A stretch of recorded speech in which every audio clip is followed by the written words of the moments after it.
Okay, welcome everybody. My name's Gabe Tylov. I'm the Associate Director of Adult Education at Phipps Conservatory in Pittsburgh and Vice Chair of our education community. Very glad to have all of you here. As an education community, myself along with Christy Weber, who's here. Hi, Christy. We are committed to trying to bring everyone together once a month on varying topics that touch different parts of our education community, to share out information and also generate discussion and share resources. Just kind of be almost a town hall meeting for everyone to get everyone together. Christy, do you want to say hi? Christy's the chair of our community. Hello, everyone. Oh my gosh, it's just been fantastic. Everyone who is willing to present. Tara, thank you so much for moderating this and getting a great group together to share their expertise as well. And again, just, it's just always so heartening seeing that people register, a lot of people register. So again, thank you for just all that, supporting what we offer and taking time out of your day to join us. Because I think in this time, there's a lot more power in coming together and connecting. So just really have been excited about this. And Gabe, thank you for leading the charge on, the organizational part of this webinar. Yeah, my pleasure, and I totally agree. It means a lot for me to see everyone's faces once a month. So I do like getting everyone together. I also wanted to just say thank you to Joan Thomas and Marisol Mata at the association. The association is a tremendous support, sort of making all of this happen. So thank you, thank you, thank you. Before we get started today, we did have one announcement, sort of resource sharing that we wanted to give everyone right up front. So I wanted to welcome Sharon Graper from Holden Forest and Gardens to make a quick announcement. Sharon? Thanks, Gabe. I am the Director of Education at Holden Forest and Gardens, which is the Cleveland Botanical Garden and the Holden Arboretum in Cleveland. And just wanted to give everybody a heads up on a program that we have coming out in October that we would like to make available to everybody. We have partnered, every year we have a scientist lecture series. I'm sure many of you do. This year we have partnered with the Black Botanists Association to deliver 10 lectures, all by Black botanists. The first lecture is going to be on October 14th. These are going to be free. They are going to be open to the public. We are targeting them at middle and high school students. We are going to be developing some educational materials to go along with them. And we really want this to be a project that everybody can distribute to any educators, teachers in your area that think that could take advantage of this. I know at least in Cleveland, we've talked to the science teachers at the high school and middle school level in the Cleveland Municipal School District. They're very excited about it.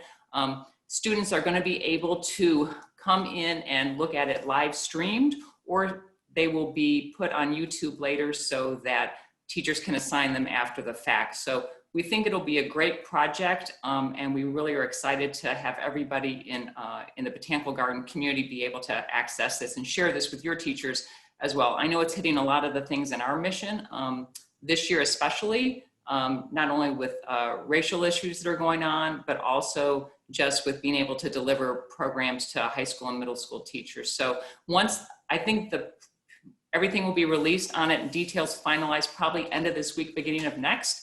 As soon as that's out, I'll work with Joan and Gabe and everybody else to get that information out to you. So just wanted to give you a heads up that that's coming out pretty soon, and we hope you can utilize it. Thanks, Gabe. Thanks, Sharon. That's great. Thanks for being here and thanks for sharing. Today's meeting is focused on Esri story mapping. So this is one way to tell stories in a virtual context, which we are all, I think, reimagining how we tell stories and how we share pieces of our mission. And we've got a great lineup for you. So as far as the story mapping goes, we're going to get lessons and tips, tools, examples, and there's going to be 3 presentations.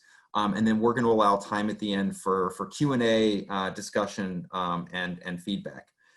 Your 3 presenters today, first is Dr. Reba Lukin. She's the coordinator of informal education at the Minnesota Landscape Arboretum. She's also an environmental historian. We have Jean Tong and Susie Saliola. They're here representing Esri Canada. So we've got some folks directly from Esri to help answer some, maybe some more technical questions and share their experiences from how they've seen people use this in different parts of the US and Canada. And Dr. Tara Moreau, who's the Associate Director of Sustainability and Community Programs at UBC Botanic Garden. So we've got a great lineup. Before we get into things, we did want to take a quick poll just to see what people's current familiarity with Esri StoryMaps are. So Joan just launched that. If everyone could just take a moment just to give us some sense of where people are, that would be very helpful. I will say there are going to be many examples shared as part of this presentation, but if there are examples that either your garden is working on or that you're familiar with that aren't represented, we would really welcome you to share those in the chat so that people can see a wide range of how these are implemented.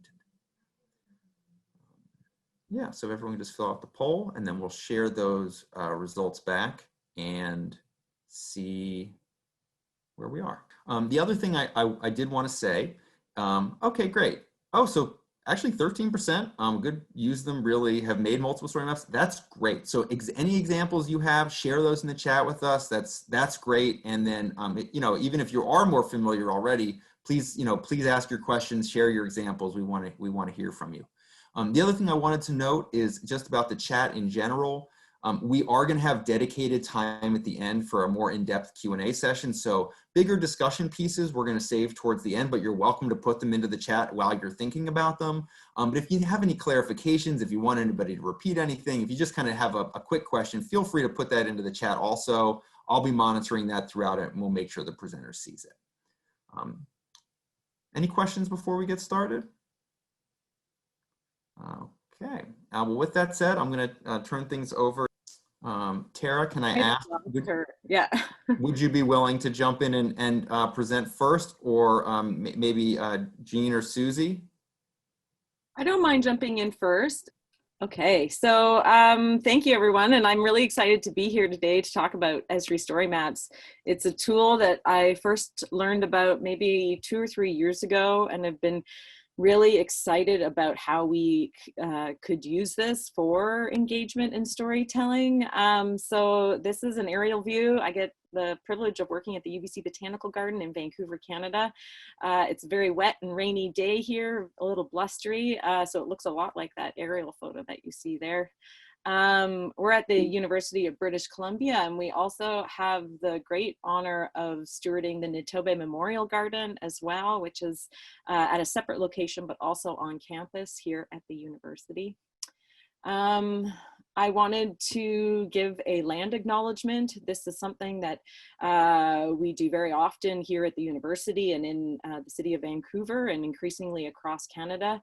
And so today I'm coming at you from the UBC Botanical Garden, which is located on the unceded territories of the Musqueam people. And by acknowledging the history of the land, we are paying respect to the enduring relationships between Indigenous people and the territories we are on. There's a great resource called native.land.ca if you're curious about learning more about the history of the land that you are on. And with that, I wanted to talk a little bit about how we came to build and develop a story map. For the last 5.5 years, I've been running a corporate team building program called the Sustainable Communities Field School program. And this is a donor supported program that has been designed to bring businesses out to the botanical garden and to engage new people in coming to the garden and learning about sustainability in our garden and through our garden.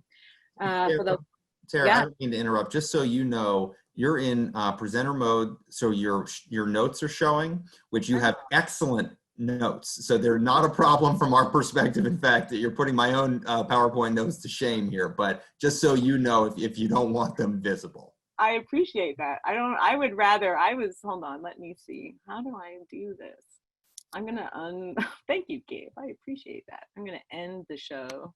Ideally, I don't mind you seeing my notes, but I think It's probably better to not. Hold on, let me do this. And you know what I might do is do this. Hold on. And let's see, you guys are still sharing the screen, right? No longer. No longer. Sorry, guys, I'm coming back. Let's see if we can do this. Here we go, share. And what about now? Perfect. Okay, great, thank you. Appreciate that. So I've been running this program, and about 3 years ago, we decided to really align it to the UN Sustainable Development Goals as a way of trying to get our local businesses and organizations familiar with these goals. And so one of the outcomes of the program was that we were to try to share our learnings with other botanical gardens. And I was really inspired a few years ago, and I'm sure some of you were in Poland. There was a BGCI education gathering, and there was a lot of discussion about how gardens around the world can align and raise awareness of the UN Sustainable Development Goals while also bringing people into their gardens. So that was a really important learning and helped to guide the program and where it's gone. And so I think there's approximately 3,500 botanical gardens around the world. I don't know, Joan, how many gardens are in North America? Do you know offhand? There are, there are members of ours, and then there's about 200 more, so between 800 and 900. Yeah, and that's a lot of gardens, and we know that we all work quite well together and collaboratively, and so this interest in how do we showcase that our local gardens can help grow the global goals. And so this program, I have to first acknowledge, is really a collaborative program. We organize it, and it's been done with a local nonprofit here called the Society Promoting Environmental Conservation. The executive director, Oliver Lane, is right there in the middle, and he has been my key collaborator in this program. And so we bringing the community perspectives into the program, and just having support and also delivering the program to our teams and to the businesses that have come. So over the last, officially we started in 2015, and over that time our client base has been steadily growing. This year we have not had any guests come, but over the 5 years we've had close to 2,500 people come. And really this has been a mixture of businesses, organization, and increasingly youth groups coming through the program and wanting to participate in team building in the garden. So it's an interesting, I was going to show the Esri story map, but for those of you hopefully that you might have poked around, they can be a little bit slow to load. So I've just done some screen captures here to take you through. And I wanted to sort of give you a bit of a behind the scenes look at this tool. There's definitely a learning curve for those of you that, haven't used it before.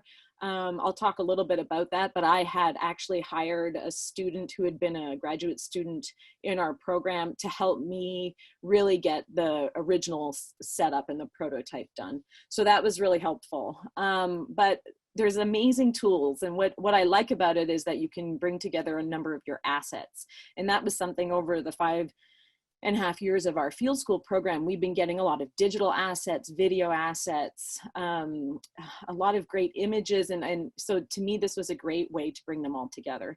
So for us, you can, the actual story map begins with a video, and there's different ways that you can use the tool and have it laid out. I think that's actually, I would say, one of the greatest challenges. Oh, that was another one of the screen captures of the garden. We really wanted it to be an interactive, immersive experience, recognizing that that's the whole thing about our gardens and our tours, is that they're these incredibly immersive experiences. So the toolkit we framed as a living document, and trying to figure out, and it was really interesting. I've had a number of students helping me with this, and they all bring different ideas about how you should present photos and a feel to the story map, which has been really incredible in terms of trying to come up with a narrative. The main takeaways for our toolkit was just trying to showcase gardens as these beautiful places to connect people with climate action and sustainability education. And there's particular ways as you go through it, you can figure out how to best organize the information and the key messages that you have. I was, one of the big challenges I had was to be very concise because there was a lot you can pull together. But I tried to be very clear about what the learning outcomes of this toolkit would be. A lot of the guidance from Esri and the company itself is to sort of have your narrative very clearly defined. And so ours, I'm not going to lie, in the back, we probably have about 5 other drafts of different stories. And in the end, this was our final product. But that said, this is actually a draft. And so I've been using it and sharing it with our community partners, looking for feedback. If you have feedback, I would welcome hearing it. One of the things that we wanted to do within this was to really bring forward some of the guiding principles and the values of the program and what we were learning along the way. A key person involved, we had a faculty, Dr. Jiaying Zhao, involved in our program, and she's a psychologist and a behavioral scientist. And so we were really trying to draw on lessons from behavioral science and how do we design education for sustainability, working and thinking about place-based learning, integrating Indigenous knowledge. And one of the key goals was trying to localize the global goals through gardens. The cool thing that I think, and that I know that many gardens, and I was really inspired early on in the pandemic when Gabe and Christy had organized an education session and people were just sharing ideas about how gardens were adapting, and some were doing virtual tours. And this was, to me, the really exciting piece, is to host a virtual tour. And as we'll learn a little bit more from Reba and the Esri team, is that it's very much based on ArcGIS, so spatial mapping, and using mapping as a way to understand and storytell. So this is an interactive map that you can build. There's different types of systems at the back that you can build maps depending on the goals and how big of a geography you want to do.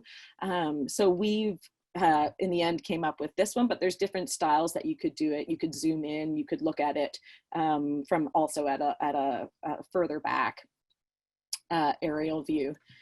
One of the things I really liked about it was that you could integrate some digital assets, and that this was a 360 video that we have of our tree walk canopy, which is one of the, I would say, one of the things that really attracts, and most of the surveys and people who participate in our team building experiences report the canopy walkway as one of their favorite activities.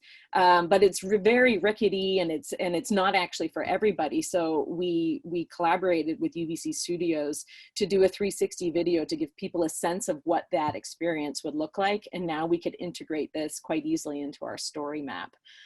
Which was really neat. And I didn't necessarily know how we would, be able to use these assets all together. So that's why I was attracted to the Esri story maps. For those of you that like food gardening, or I know some of you like Gabe are on the American Public Garden Association Food and Agriculture Community, which I am a co-chair. But we did a lot of our programming in the food garden. And so trying to bring in some of those images and those assets, I wonder if there is in the future, it'd be like a scratch and sniff idea that you could actually get some additional sensory elements from it. Maybe that would be something on a wish list for the future. But for us, we just wanted to showcase how our various elements and parts of the garden could be used in different ways. And so we also had some great drone footage that was taken. And so we could integrate that and showcase and make the connection between our alpine garden and the UN Sustainable Development Goal 13 for climate action. So I wanted, and one of the greatest things that I always take away from the annual American Public Garden Association conference is the sort of the back end, the really sort of lessons learned, what works and how did it actually happen. So I tried to put together a few of my key lessons here. As I mentioned, I did hire a student who helped me, and it was about 120 hours that she worked to basically set up our license, to figure out the system herself, and then she trained me on how to use the system, going through the various tools that could be used. There is a bit of a learning curve on the back end, so just, you know, that's in the end, she sort of took me on a tour. There's a number of videos that Esri has created that are very helpful.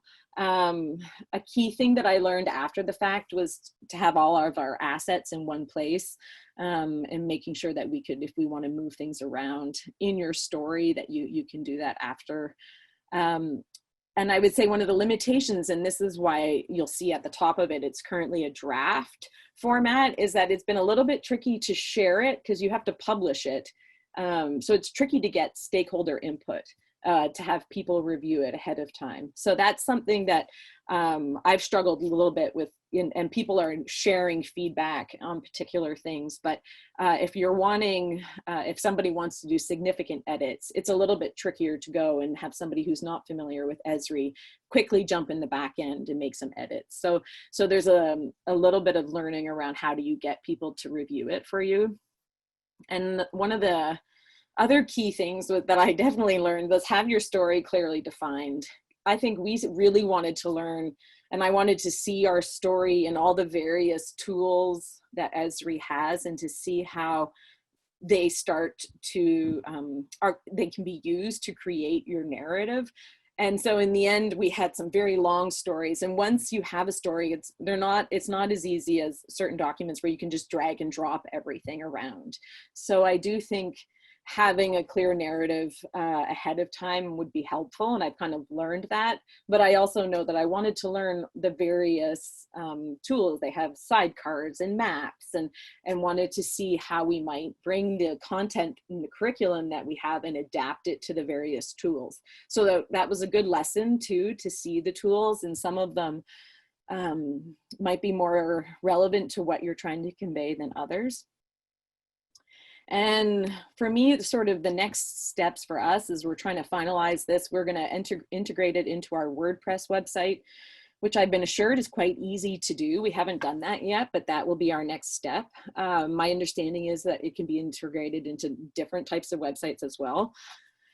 And I see a potential to do a number more story maps. I've had a student doing one working on looking at trees on campus. We've been talking about doing one on crop wild relatives, ways of even just showcasing food gardens. So I think there's a lot of opportunity to bring in and showcase different place-based systems, and also to connect it with curriculum. And just lastly, I had to, for those of you that know me, you probably know that I'm kind of obsessed with crop wild relatives. And this week is Crop Wild Relative Week. So we've been, the food and ag community, which is part of the APGA, we created 2 posts. So if you guys haven't seen it, we've been asking gardens to share these 2 posts. They're both through either the American Public Garden Association, US Botanic. Devin, he helped me create these posts. And we've just been trying to raise awareness within gardens of crop wild relatives. And for those of you that aren't familiar with crop wild relatives, they're the ancestors or the relatives of our food plants. And so there's a number of us who are trying to raise the profile so that we can conserve these food plants for future climate adaptation, breeding, and food security. And so with that, I'm going to say thank you for coming and listening, and happy to answer some questions. I think we're going to do that at the end, right, Gabe? Yes, let's hold any big discussion questions for the end.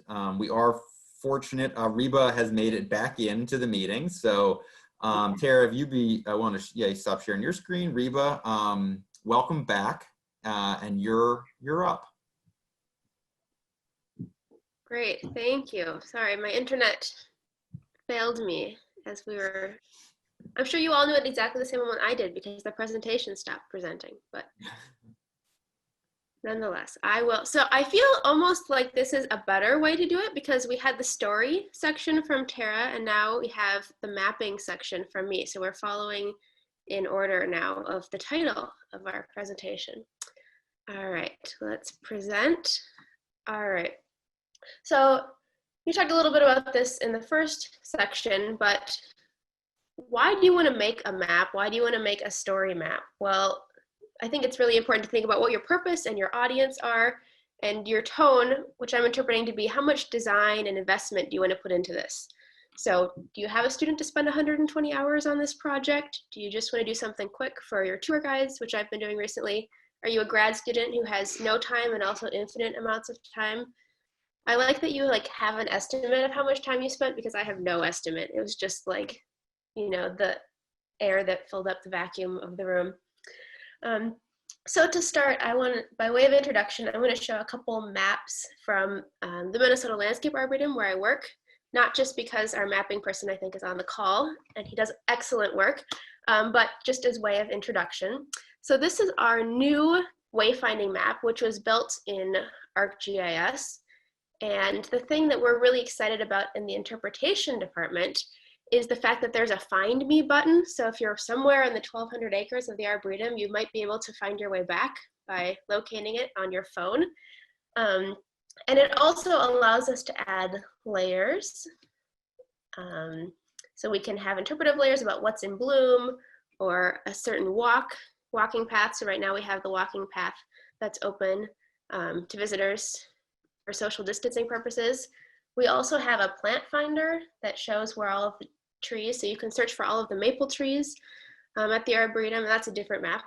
Neither of these I had any part in creating, but because they were created in ArcGIS, I am able to use them to make story maps, which is really convenient. The maps that I created actually are related to the Chicago Botanic Garden, and they're community horticulture sites, so places that are actually outside of the boundaries of the garden.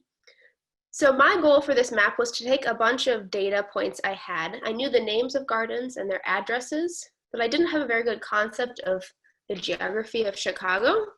And so I wanted to map those out. And so I started to do this in Google My Maps. So this map is something you can access with any Google account. You can create your own map and put points in. And it's pretty similar to the level of detail that Tara was showing with her map that she created in StoryMaps. So if this is all you want to do is show your data across a map, definitely skip ArcGIS and do this because it's way easier.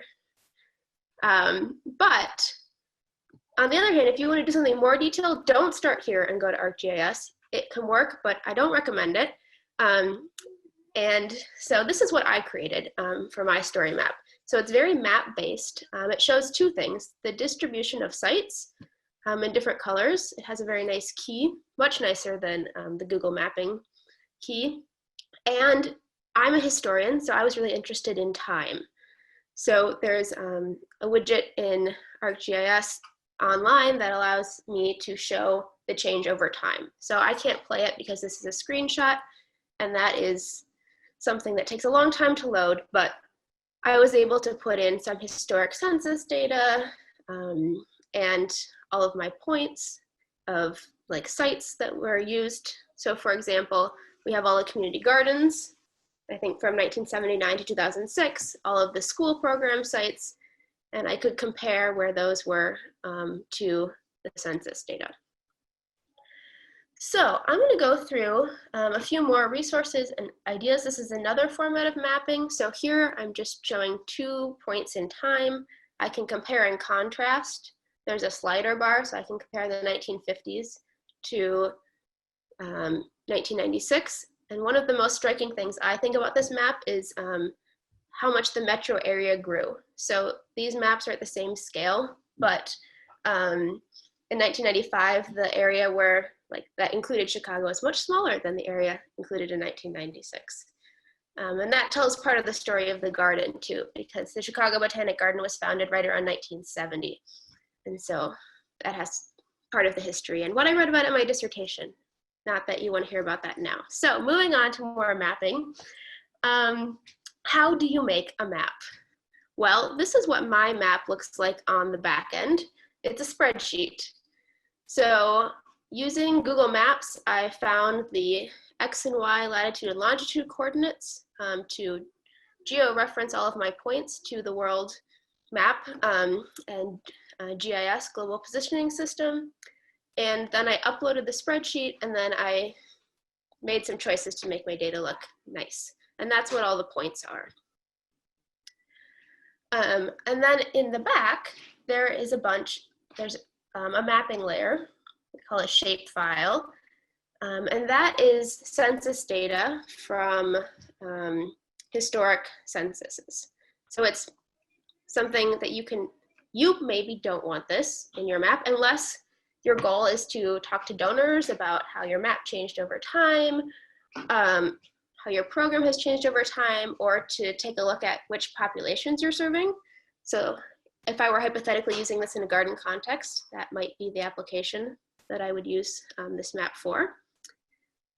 But my census data came from IPUMS, which is an online census repository that has shape files, so you don't have to make them, you can just upload them.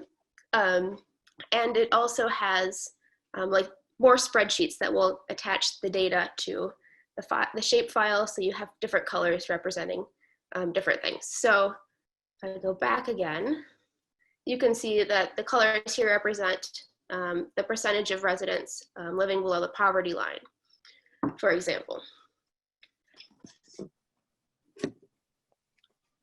But there are all kinds of shape files and mapping data that are available online that you can find for free. So the city of Chicago has mapping data, the states, Minnesota, the federal government has a bunch of different mapping files. And the most convenient mapping files are the ones that are already uploaded into ArcGIS Online. So Tara was using StoryMaps. And there's a couple different layers to how that works, but you can also, like the way that I backed my story map up was using ArcGIS Online, and then also some desktop software. So now there's ArcGIS Desktop, which I actually can't use directly on my computer because it's only for PCs. And then there's also an open source QGIS mapping software, which works on Macs and is free. So that is helpful. And all of these things, if you want to spend enough time troubleshooting, you can find really good tutorials online to learn how to use them and get a pretty good start at what you're trying to do. So if you're lucky enough to be at a university that has a subscription like I am, and to have a mapping guru on staff that makes maps already in ArcGIS and has them online, you can just drag and drop them into your story map. So on here, I chose some other maps already in ArcGIS Online. There's recent hurricanes. There's a map of the Houston Botanic Garden up and coming. It has like all of the, I don't know who made it or if it was meant to be public, but it has all of the pathways and all of the garden plans in there. And there's also one in here that has a bunch of different gardens and sites in the New Jersey area. So those are the ones that I dropped into this map. Really easy, I just searched for parks or gardens and then dropped them into my map. And then I can edit and manipulate them to be different colors and things like that. If, for example, you have a garden where you just have a static map that you would normally print out or a picture, you can actually take that and pretty easily match it to GIS and using this tool called Map Warper, and that would make it georeferenceable so you could find yourself and have an on-site component to what you're doing. So you can find yourself on the map without you having to actually create the map in ArcGIS Online. I had to share aerial photographs because there are a lot of these also available online for free, and they're really cool. And I think can tell a really fun story about the history of your site. Sort of like what Tara was saying about people who had the site before we did. So this is an aerial photograph of the Arboretum site where I work, but before the Arboretum was there. So we can see it was a bunch of farm fields. And I think this would tie in really nicely to our new Farm at the Arb site, because it shows this is what was here before. And then we can think again, who was here before that? You know, in our case, it was the Dakota people. I've also played around a little bit with something called ArcGIS Collector, and that is an alternative to my Google Maps solution. If you're actually on the ground, you can collect data points. So like, let's say you want to make a walking tour of your garden, you can physically walk around the garden and input that data into your phone or mobile device, and use that to build a mapping layer. And that is another nice option if you're actually in the place where you're trying to map, and want to point out a specific tree, and that's probably easier to do in the real physical space. All right, so I just want to say thank you to all of the people who helped me do my research and funding as I do, and I'll turn it back over to Gabe. Great, thanks Reba. It's fun to see those maps. It's amazing all the different layers you can put on there. It does make you think you can, like I appreciated that sort of change in the Chicago metro region, and look at changes in income and population. It does help tell a different story. Next up, we have Jean Tong and Susie Saliola from Esri Canada, and they're going to share some additional examples. So I'm going to turn it over to you two. Welcome. Thanks for being here. Great, thanks. While Susie is just getting her screen shared there, so Susie and I work in the Education and Research Group at Esri Canada. Most of our time is focused on supporting the K-12 formal education use of our tools. We support also informal education, and Susie also works on research projects with universities. So I was going to mention that it varies across countries, but there are various programs in place for you to be able to access ArcGIS. We already heard an example through your post-secondary institution if they have the software. There's also lots of great programs if you're a nonprofit. If your botanical garden is connected to your municipality. If you have a focused K-12 program, there's other software you can access there as well. So there's lots of options. If you do have questions about that, you can contact Susie and I, and we can put you in touch with the right people to find out more about that.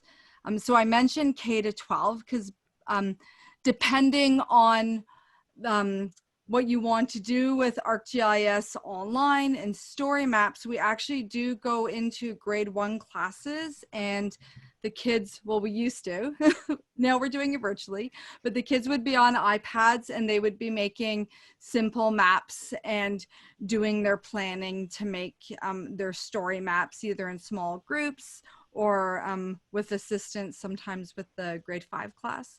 So depending on what you want to put in your map, and StoryMap, it's definitely a tool we've seen used with younger elementary grades as well. So I'm going to pass over to Susie, and she's going to show you some great examples. All right, thanks, Jean. And you can see my screen, I assume? Yes, okay, perfect. So like Jean mentioned, we work at Esri Canada. I work at the Toronto office. Right now I work from home, which is still the Toronto office, so that's fine. And part of my job there is to provide support to partner organizations to help them make meaningful maps and apps. So in this part of the presentation, I'll talk a little bit about how story maps can be used for teaching and learning. And if you'd like to follow along with this presentation, this is actually a story map. I exclusively use story maps for presentations these days. I haven't made a PowerPoint in a long time. I'll paste the link in the chat. You can just type it in, or you can just, yeah, you can click on it, or you can just type in this bit.ly. And you can feel free to refer back to this story map presentation even afterwards. We will leave it up and active. It just lives at this URL. And we've included a ton of tips and tricks as well as tutorials and inspiration to help you get started if you are new to StoryMaps. And it was actually really great to see in that poll that there are kind of novice and intermediate and expert, but hopefully everyone will be able to take something out of this presentation. So the session objectives in our section, hopefully by the end you'll learn why, where, and how to use StoryMaps in your programs. We'll introduce you to some of the skills that you'll use to start teaching and sharing content with StoryMaps, and hopefully we'll empower and inspire you to start creating your own. So what are StoryMaps? So I'm glad that I included this section because we do have some beginners. And actually, I also wanted to include this section because it's a really great example of how you can embed a story map within another story map. So if I click on this button here, it will open in another tab, but you can see that this is its own story map, but I've embedded it into my presentation so that I have a home base of what I'm going to talk about. So I'll just go through it here, and you can see that there's another scroll bar just right embedded. So what is a story map? So story maps combine interactive maps with multimedia content and text to tell stories about the world. They work on a variety of screen sizes. So if you do use tablets or mobile devices as part of your programs, it's great to know that story maps are responsive. And they incorporate interactive builders. And they're hosted in the cloud by Esri, which means that they live at this URL and you don't need to host anything on your own machine. And you'll notice that some story maps look a little bit different than others. And that's because in 2012, when story maps started appearing, there were 5 classic templates. And now in 2019, that's when ArcGIS StoryMaps was released. And you'll see the ones that kind of look like this, as well as the one that I'm using here, is in the newer template. But you still have access to use the old templates or the new one, and you can mix and match and embed them within each other. Story maps have grown rapidly in popularity. There are over 1 million, and that was in 2019. So I can only imagine that after this year, there is a lot more than that.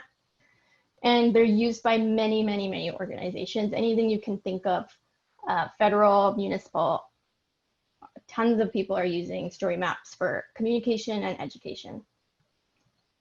And story maps are exploding in the classroom, which I think is awesome. So this graph here shows publicly shared story maps by sector, and you can see the education sector is by far the largest, which is a really good indication of how intuitive they are, but how great of a communication tool they are. So why teach with story maps? So story maps provide a really engaging and rich way to teach and share content. They foster tons of skills, from GIS skills to multimedia to data, important critical and spatial thinking skills, probably one of the most important communication skills, digital, written, and oral. And they're really great tools that support collaboration and culminating projects. And probably one of the coolest things is that with story maps, you have access to resources by authoritative sources. So like I mentioned before, many organizations use story maps to communicate the results of their studies or to share data publicly. So they're a really great way to get data straight from the horse's mouth. And if something is happening in the world, there is definitely a story map for it. You've probably seen many about the coronavirus pandemic. You might not have even noticed that they were story maps, but maybe after this presentation, you'll now have kind of idea of the look and feel of story maps. So you'll be able to see like, oh, I know what that is now. So this example here, this section, I'll just talk about how story maps can be used across the curriculum just briefly. They can be used to study, like I mentioned, real-time phenomenon that are happening across the world. They can be used to study civics and politics. Not sure why this isn't updating, but you can imagine There's elections happening everywhere, and you can see a lot more information on a map than in a spreadsheet. I will scroll down. This is probably one of my favorite story maps, just because it's something that you would not have expected to see in a map. And it's a really great one that we use to engage kids when we're just introducing what GIS is. So this is a story map that goes through the Marvel superhero origins, kind of where they live, where they are from in the world. And then you can use that and it is also very interactive. So if you click on New York, and it's always nice to see some Canadian one. But you can use this to start introducing spatial thinking with children. Maybe you could talk about where do we need more superheroes and what kind of powers would they need in those regions.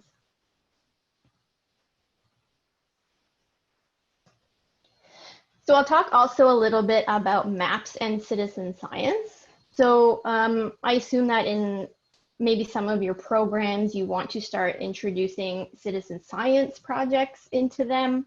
And so here I have another story map embedded into this section as well. And actually, I'm going to open this one in another tab so that you can just see it a little bit more clearly. And so we support a variety of citizen science projects with different organizations, and I'll show some more examples as well.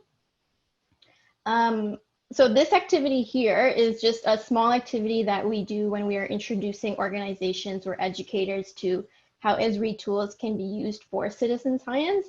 And it's a very small exercise that analyzes where our clothes come from. So as you scroll down this story map, you'll see here that there is an interactive survey. And I'm actually really glad that Reba mentioned ArcGIS Collector. This is another tool called ArcGIS Survey 123, and it is a really great intro to GIS tool. So basically on the front end, what you would see is an interactive survey, and you can collect data from citizens using this tool. So what the user will see is a survey. So they would just answer the questions, type in their answers. The item is my sweater. I'll take a look at the tag, see what it's made of. And it's only 3 questions, so it's super short. And you'll see that there is an interactive map. So if my sweater was made in Canada, I could type in Canada and it'll bring me just to the center of the country, or you can use the interactive tools in the map.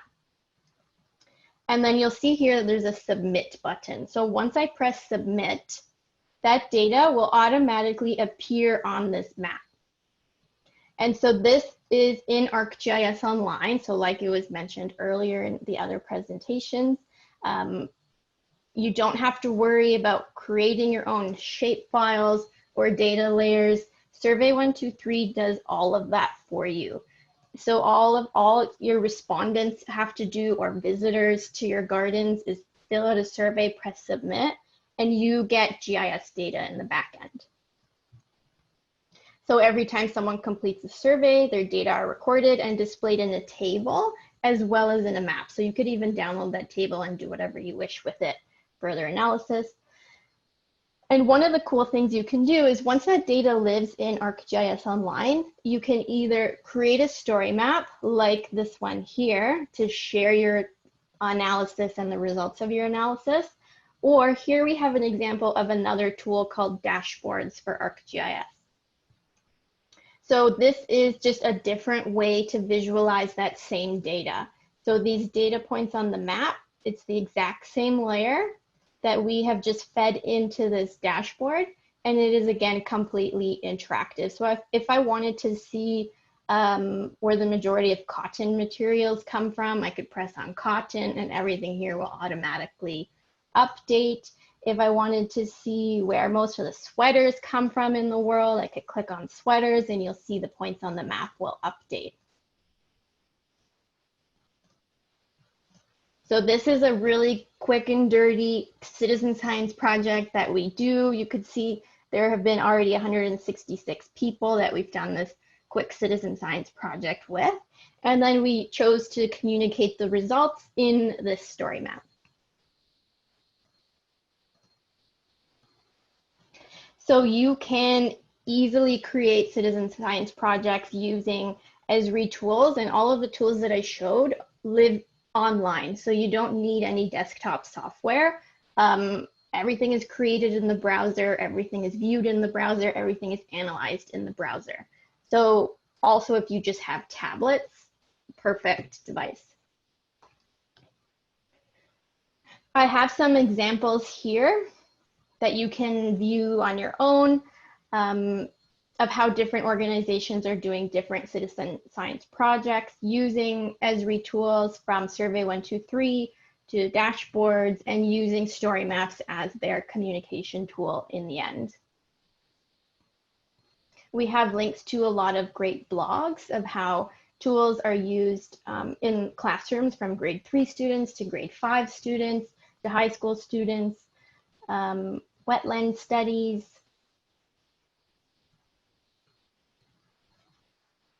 And so here I put together a quick collection of some of the examples that were shown in this presentation. So this is a story map collection. I'll open this in another tab as well. So this is within StoryMaps itself. If you have, for example, a few story maps on the same topic and you're looking for a way to organize them a little bit, collections are great. All you would have to do is press new collection, you give it a title and say, I want to add these 3 story maps. And if I were to open one, you can see it stays in that same tab. So if you are looking for another way to guide a visitor through story maps in kind of a streamlined way, collections are also great. And again, they can be embedded into other story maps. So hopefully you got some inspiration of how you might use story maps or Esri tools part of your program. And we'd like to leave you with just a few tips, and that is clues, or a few clues. So when you're getting ready to start thinking about making your story map, think about clues. So connect with your audience, lure people in, user experience supports the story, easy to read maps, and strive for simplicity. We have some examples, actually tutorials here. So once you're ready to start creating your own, these are step-by-step tutorials that you could use. There's also a tutorial here on the new theme builder. So if you'd like to brand your story maps with your organization's colors and logos, and you want every single story map to have the same look and feel, that is a new capability in StoryMaps, I think just a couple weeks ago, maybe last week. And so this is a tutorial of how you could do that and set that up for your organization. So we'd like to leave you, you've seen a lot of beautiful story maps, so we'd like to leave you with one more thing, some tips of how to make an awful story map. How to make an awful ArcGIS story map. 7 tips. So this might leave some lasting impressions. So it does take hard work to tell a good story, and unfortunately it's very easy to tell one that is not so great. And here are some tips to tell a not so great one. So step 1, create a really dull cover. Easy. Maybe choose a questionable cover image. Or maybe one that's worse. Use garish colors, pink, yellow, maybe red and green, so people who have color blindness can't even read it. Write some really dull text. Don't engage the audience at all. Also, make sure it's really, really, really long. Really long. Add an awful map. Confuse your audience as much as you can. Use every trick in the book. Add in buttons that go nowhere. Put random subheadings for no reason. Quote yourself because you can. Mix and match random charts and graphs. This one, tons of data. How could you not learn something from it? Step 7, screw up your photos. Don't crop them properly. Use blurry ones. Don't ask their permission to put them in. And that's it. Also, don't worry, at the end of the story map, there is another 9 steps to great storytelling, but sometimes it's good to see what not to do to learn what to do. And we have a bunch of additional resources here for you to explore on your own time, getting to know story maps, learn how to be a storyteller, and some videos on YouTube if you prefer to watch YouTube videos. And you can feel free to contact us at k12@esri.ca with any questions or if you're looking for some support. And with that, I think that was everything. Unless Jean, I forgot something, you can feel free to jump in. No, I think one thing, actually there is one thing I'll mention is that StoryMaps does go through an update every 3 to 4 months, which just means in the back end, there's new capabilities that come out. Susie mentioned the theme builder. Something else that was newer this past summer was being able to add audio files. So all these, just talk about playlists, you can pick one of your favorite songs and it can play in the background of your whole story map, or you can embed audio clips that have like a play button in it. So there's lots of neat things. To Tara's point about having stakeholders review story maps, we've had that same issue ourselves. There is a, print to PDF function now in StoryMaps, so we find that helpful.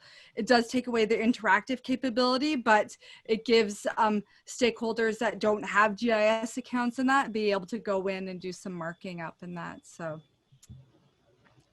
that's it. Great, thank you. One more thing, if you are looking for a way to create a playlist, I would suggest Survey 123 as a quick citizen science, and maybe you could see what garden suggested it, and maybe there's a good certain genre of music comes from a certain coast. You never know. Well, thank you so much, Jean and Susie, for joining us today. I really appreciated their sharing and knowledge. They gave a presentation to me and my student team at the beginning of the summer when we were really getting started, and that was really helpful. So really appreciate you kind of showing us how it can be used. And I in particular was really excited about some of the features that you could do some citizen science and really engage your guests. I thought what we could do is, so we can use the chat box. So we have time now to answer questions. I'm sure there are questions. So I'm just going to say, if you have a question, feel free to unmute yourself and just shoot a question at us verbally, or you're also welcome to put it into the chat and we can answer it. Looks like there is a question here right off the bat here from Sylvan Kaufman. How easy is it to update a story map once it's been published? I'd say pretty easy. So I've been in my draft version, just so you know, it's been published. But as feedback is coming in, oops, that link isn't working. Okay, great. I go and check it. Oops, I noticed that there's a funny typo there. So it's actually quite easy. You log in to the ArcGIS website using your account, and you basically just can go and edit it.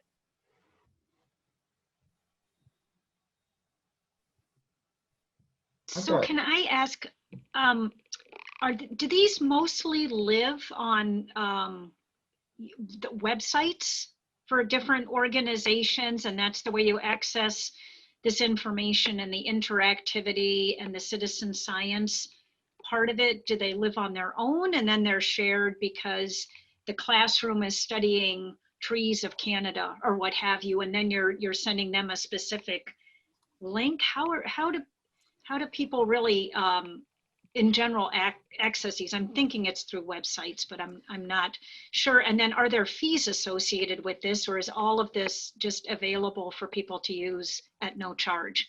Yeah, that's a great question. So as far as people accessing story maps, so we work with a lot of the like informal education groups. We work with museums and libraries and aquariums.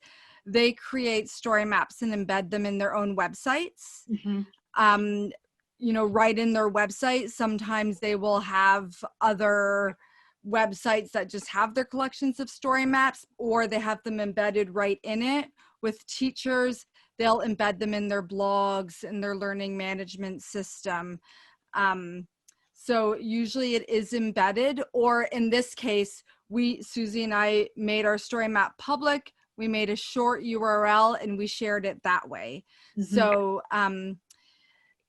as far as fees go, actually a story map can be created. Anyone in the world can go to arcgis.com and create a public account. That public account is free. You can create and save story maps. As soon as you want to do something like the survey 123 that Susie showed, where you're creating data in the back end, that requires a organization type of an account. Depending who you are, there might be fees with that. So in K-12 education, ArcGIS Online is free for teaching and learning use. For a, we did work with the Canadian Canoe Museum. They wanted story maps just for their K-12 outreach program. They can have software to use for K-12 in that program. They then wanted software to use for the general public. That had a cost to it, but you don't pay, you don't pay per story map, you don't pay per number of views, that kind of thing. And just so you know, we're paying for mine at the for the purpose of how we're using it, we're paying $500 is our membership. So to me, that was very reasonable. Wow. Yeah. So, yeah. And that's Canadian. Yes. So. Other questions? I had a question just about level of expertise needed on the staff side of things. So sort of interested to hear a little bit from, from sort of the non-professional users, like what was the learning curve? I mean, you sort of mentioned tutorials and sort of, grad students and kind of, but also we know that there are ArcGIS professionals kind of on the far end of things. So I'm just kind of curious, what's a reasonable expectation for the amount of training someone should have before they decide to take this on to get to a level that, is going to end up on the organizational website at some point? Well, I can speak a little bit to that. For some reason, my camera's not working, so you're just gonna have to look at a butterfly, which, Any case, so the University of Minnesota offers like a 3-hour training session for like intro to story maps, and I think that that's a pretty reasonable. Like if you're just making a really basic story map, you want to drop in some text and photos, and use resources that are already there. So I think it's pretty easy at the entry level. If you want to do something more complicated, like what I did that with the help of people in the mapping library and a semester-long 3-credit, like graduate level course. So I had more support in doing that, but still like remembering how to do it. If you have an idea of what you're trying to do, then you can Google things pretty easily and kind of get back to what you were trying to do before. So I think there's a pretty low bar to entry, and the more complicated you want it to be, the more training you would need to do that. Yeah, and I did Susie's method of what not to do. I wanted to try every single trick in the book. Like I wanted to know how all of the things worked in order to kind of assess and see like what my content looked like in all those tricks. And so I would say that's why but that's kind of my learning style. I wanted to see all of the tools available and then find what I sort of liked best.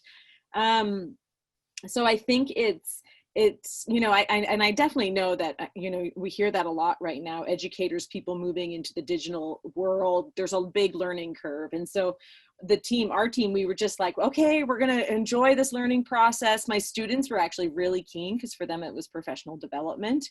And so I tasked them with learning it and then to train me. So that was actually, I would say, was the thing that I enjoyed. And the easiest way for me to learn was to have one of my students basically share her screen and take me on a test drive in the back end. And so that's, and we've been learning, she started kind of over the summer, and I'm learning new tricks and tips and things like that. And as Jean and Susie said, like if I have a question about a particular tool, like our map, when I wanted to do our virtual tour, my student had set it up and I didn't know how to edit it. And so I ended up I quickly Googled how to do the map. I found, a few blogs on it, and all of a sudden I was like, great, I can update that. So it's a bit, I would say, just figuring out the back end. And then there's a lot of great tools to support as you might have more complicated issues. We had a few questions here, but I'm also, if others have questions, anybody else wanna?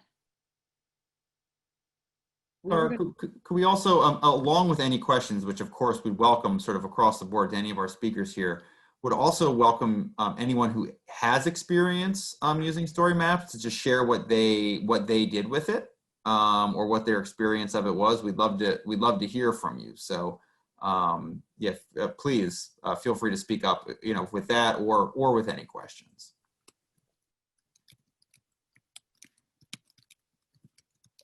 And I was going to say, to share, we were thinking about trying to compile, and Susie, I loved how you brought together all of the story maps that we were already sharing of a story map of all the garden story maps. But that's kind of what we were hoping to do, is just showcase some best practices in different ways. Yeah, I think if you want to share them through the chat too, and maybe you don't necessarily want to speak up, that's fine, but it would just be wonderful as we're trying to bring these different story maps together to be able to showcase what you've been doing in your garden.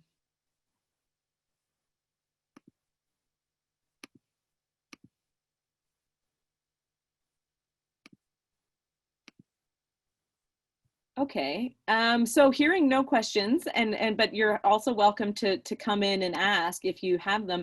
We were going to, let me just see, we were going to say, I know that this has been a big topic, and we were curious about what other tools that you might be using in your garden for storytelling. And, I definitely would say this is, this community of educators are the experts in storytelling and outdoor education. And just curious what other things you might be doing in this time when we can't have people come into our garden. How might you be trying to create engaging material and have people still connect?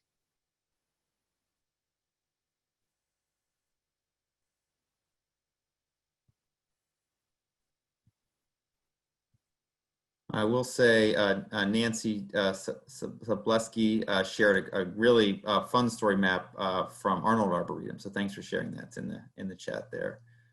And I see someone mentioned video clips as another way for visual storytelling, virtual storytelling.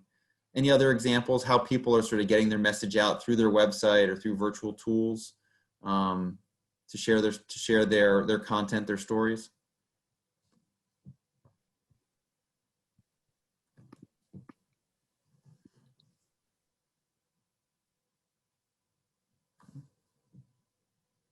What do you mean? What's Google Sites, Reba? What is that? So it's an easy way to build web pages. So like through Google, we have the Google Suite. One of the options in Google Drive is you can make your own website that's hosted through Google. And it's a basic, easy drag and drop. Probably less fun interface than StoryMaps, but kind of similar level of detail. And you don't need to know the back end of coding or anything to make one. Oh, interesting. And it looks like Jenna was sharing that she's been using Google Virtual Tour Creator, which I had no idea that even existed. And Jenna, are you enjoying that tool? Is that working for your garden?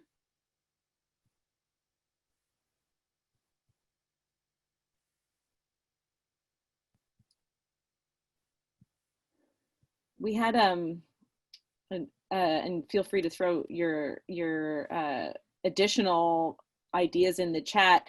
We had a second question that we were thinking about, and I'll just put it in the chat, is there a barrier to using digital or technology tools for education? Are some people, is it, finding it difficult? I know I've definitely heard around some people not necessarily wanting to use digital technology tools because perhaps their target audience doesn't have access to appropriate technology. So I know that that's something that I've heard as a barrier, but I would imagine, are there other people with thoughts about barriers that prevents them from thinking about doing and using these technologies?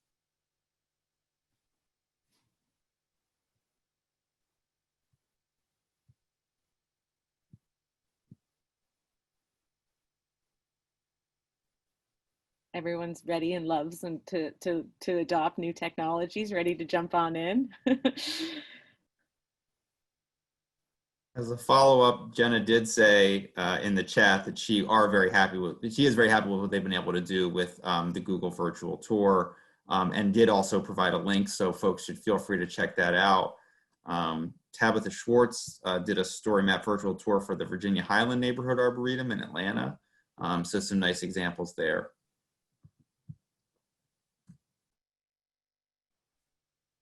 Great. And I think what we would like to do, and I like Susie's idea of basically creating one place where garden story maps come together. That would just be a neat way of showcasing how the tool is being used, and one of the things, you know, as all of the tricks that exist within it, I think there is a bit of a learning curve. I know I haven't used the citizen science piece yet, but I'm very keen to explore what that might look like. And that's great. Thank you, Janine. You're sharing a story map from a class at UC Riverside. And that's really cool, right? So they couldn't do it physically, so you created a story map there. So I think one of the things that I guess, and I don't know, Gabe, do you guys have a next topic for your next meeting? Yeah, so I did want to make sure to mention that. Again, we're trying to get together monthly, and so next month for October 21st, same time frame, Wednesday, afternoons, 3:30 Eastern time. We're going to be doing a presentation, or excuse me, hosting a community meeting on the topic of pivoting school field trips. So obviously field trips are a major component of our Gardens educational programming, and a lot of changes happening with that right now. And so we'll be having sort of a panel discussion, and also just kind of opening it up to conversation on that topic to hear what folks are doing around the country. So make sure to get that on your calendars. If your garden does field trips, it'll be interesting to share notes on that topic. And Gabe, I hope to either later today or tomorrow put the description for this October 21st session on the education board, and that'll have a registration link. I think the registration link, Joan very proactively, I think, sent out some of these, and so some people have already registered, which is fantastic. But this as well will have that link that allows you to get registered and save your spot. It's also in the chat right now. So it's in the chat. Oh my gosh, Joan, you are so slick there. I love it.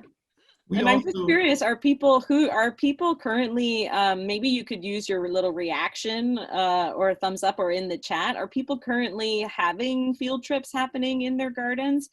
I know we're not doing field trips this fall, but I'd be curious if people are, because it'd be lovely to hear about people who might be still hosting them and how they're doing them. Yeah, we're hoping that people share that as well. I think, you know, a little more of the presentations are going to revolve around reworking field trips into virtual types of experiences. But, you know, I think some are holding different types of children's programming for schools and school-age children in smaller groups and what have you. So that you're exactly right, Tara. It's, you know, kind of that whole, do you do anything on site, or is it all virtual? Oh, and Jill's sharing a field trip in a box. That's awesome. I love your name.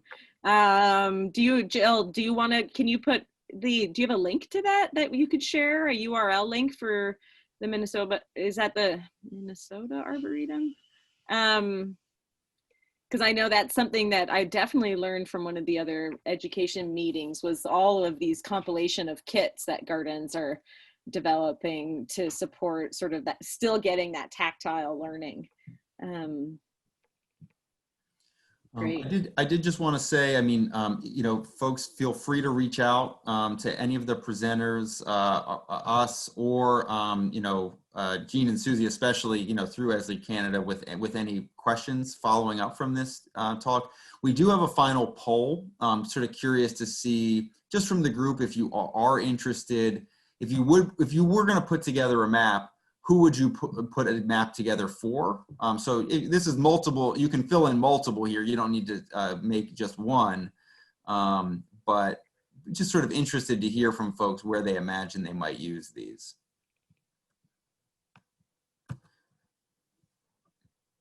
I also wanted to mention, just as you're filling that out, and Joan, feel free to give me more details here if I miss something, but we're currently accepting proposals for the American Public Garden Association conference next summer, which is fingers crossed currently being scheduled for Fort Worth, Texas.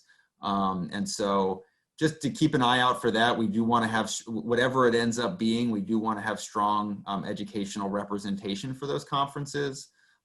Joan or even Marisol, do you want to say anything about that? I did want to mention that when you read that call, we have expanded the opportunity for sessions and content, so that as you are entering an abstract, we are providing virtual.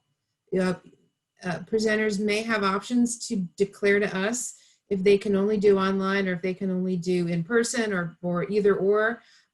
We realize that many people cannot travel, but they wish to have content presented, and we want to provide that platform. So we are broadening a little bit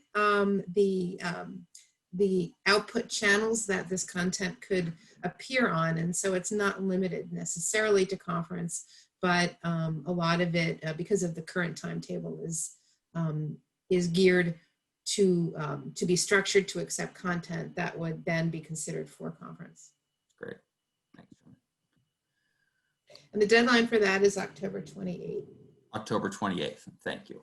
Yeah. So, so you know, connect with each other and consider submitting. Yeah. Okay. Great. Yeah. Really kind of across the board, which is terrific. I think it does speak to the relevance of StoryMaps to a broad set of audiences. So that's actually really fun to see. Yeah, that's terrific. Very cool. Joan, can the responses to that, I know we can save the chat text and share that out. The responses to the polls, can that be shared out in our minutes or our sort of summary notes? I hope so. Has anyone had experience saving their poll information? I would love to hear that.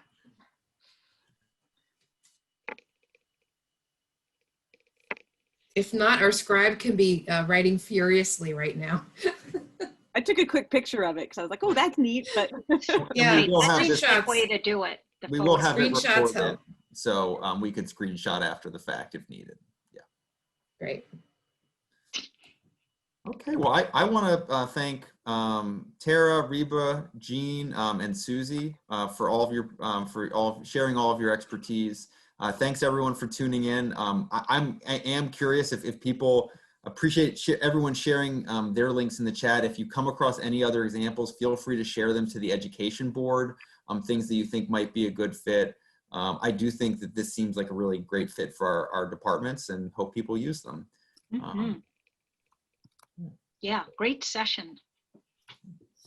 Okay, thanks everyone. We'll hopefully see you October 21st. All right. Please pre-register. Take care, everybody. thank you. Bye.